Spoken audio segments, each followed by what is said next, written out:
Alright, Chamber 2. Now, Chamber 1 was a little bit tricky, but it's not where people get stuck. This is a chamber where people do actually get stuck. So, let's go. Welcome to the test chamber number 2. It's cough time. We're taking a break. Do what you have to do. And do it alone. Now, this portal leads me here. And I can place one here and get back here. Now, you want to make it from this portal, this auto portal right here. You want to make it to this ledge. Now, there are two primary tactics to do this. There are actually more ways, but these are like the most basic ones. Number 1, you approach it as a vertical fling. That's not what we'll be doing. The other way, and this is what we will be doing, is approaching it as a horizontal fling. Instead of trying to place the portal here, jump here and come out of there, we will place the portal on this wall and walk into the blue portal, and hopefully we should make it over here. Now, I've seen Let's Players try this variation and fail a lot. It's actually incredibly reliable, but only if you know two things. Number 1, most people try to put the portal as high as it can go, like this, so that it touches the ceiling with its top edge. Intuitively, this seems right. It should give you more distance and whatnot.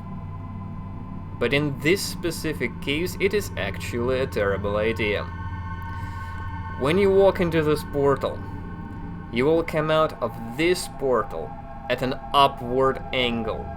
And if that upward angle is too high, if this portal is too high, that angle means you hit your head on the ceiling, somewhere like here. And this slows you down, this kills some of your momentum. And you still have enough momentum to almost make it, so it's not even immediately obvious that you're doing something wrong. But in this case, you should actually put the portal as low as it can go on this wall. It should touch the floor with its bottom edge. Now, this is trick number 1. Trick number 2, and I'll save just in case. If during a horizontal fling you hold the forward key in midair, that will get you more distance. Because not only you get the actual distance from the fling, but you also do a little bit of midair movement, and it's just enough to make that little extra bit of a difference. It's just enough to be important. So, here, you do not want to jump again, you don't want to hit the ceiling right here. Just literally walk forward into this portal and keep holding the forward key as you walk through. Just keep holding the forward key. There you go. Let's do it again. Again, place the portal as low as it can go on this wall. Walk forward into this portal and keep holding the forward key. There we go. Let's do it again. No. Portal goes low. Walk forward, keep holding forward. There you go. This always works. Now, we go up here, and They really play up this idea that Eric is this pervert. And they misspell the word definitely in the subtitles. The developers are French, so you'll occasionally see some misspellings here and there. Anyway, this part is annoying for many people, and it was annoying for myself until recently, until I gave myself some time to actually study how it works, like, in detail. Now, the thing is, there's not much to do here.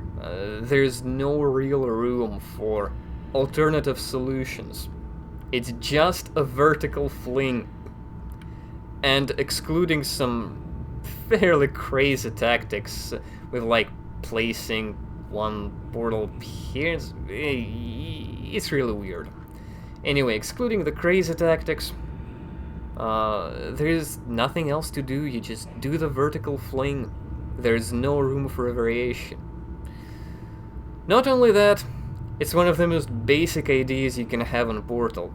It shouldn't be so hard. But take a close look at the distance from this portal, specifically from the center of this portal, to this. Notice the horizontal bit right here.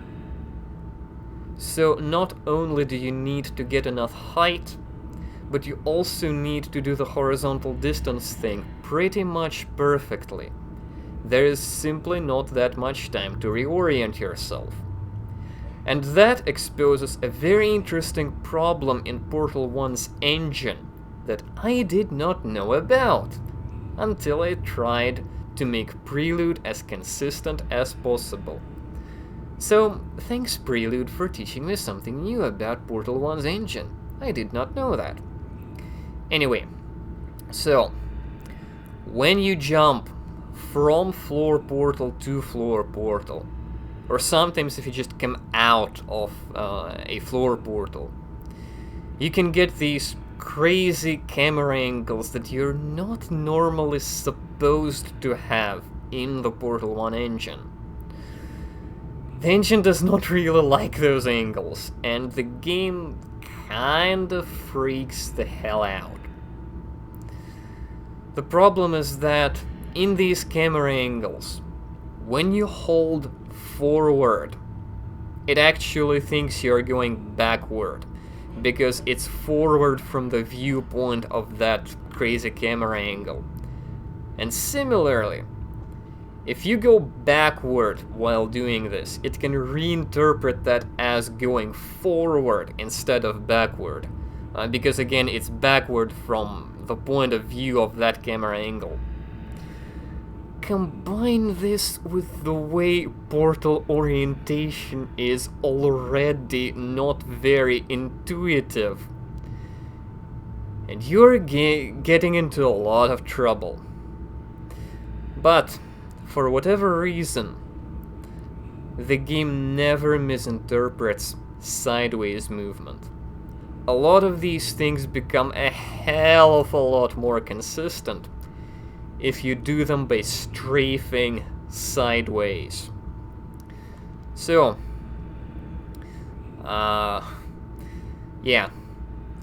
this is a thing that you simply should know when you play this mod. A lot of the time, if you're trying to do things the normal way and it doesn't work, doing it sideways does the trick. You still have to keep track of portal orientation, but at least it becomes consistent. It becomes predictable. It's something you can actually rely upon. So, don't do what the official walkthrough does by shooting a portal like in this orientation, vertically.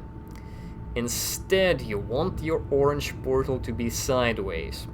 Now, you can do it from this side, or you can do it from this side.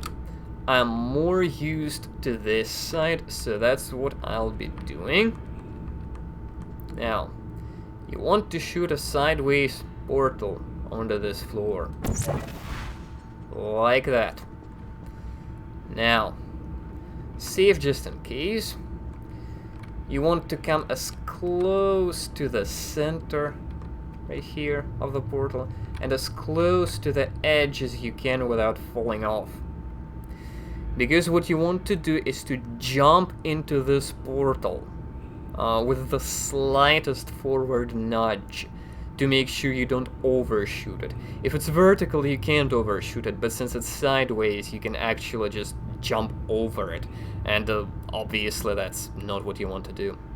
Now, you want to jump, and with the orientation that I have, you will be strafing left as you come out of the blue portal. If you do it from this side, like that, you will be strafing right as you enter the portal. But for my orientation, it's strafing left. So jump, slide forward, nudge, strafe left.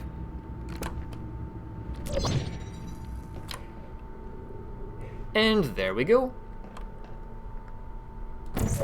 Let's do it again. Ah, wrong way. Wrong way.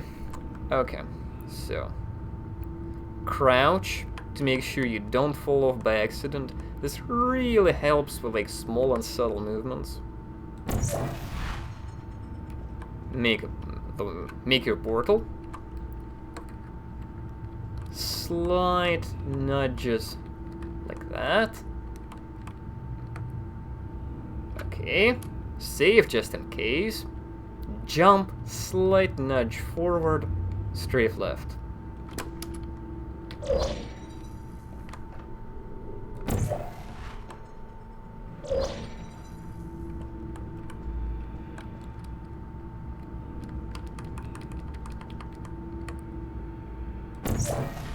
Ta-da!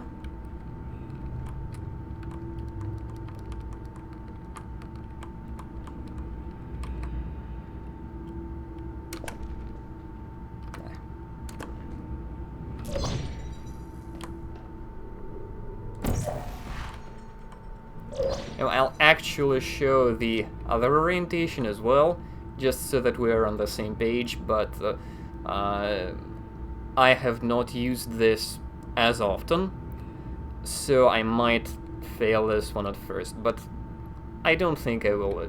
It should just work. Like that. And now, this time, as I said before, since I shot the portal from the opposite orientation, I want to strafe right this time as I come out of the blue portal. And just like that, it worked. This approach works pretty much 100% of the time. You should not have any significant issues. If you watch Let's Players play this map, they struggle a lot on both the first and the second jump, at least most of them. Because if you do it normally, it's pretty finicky indeed.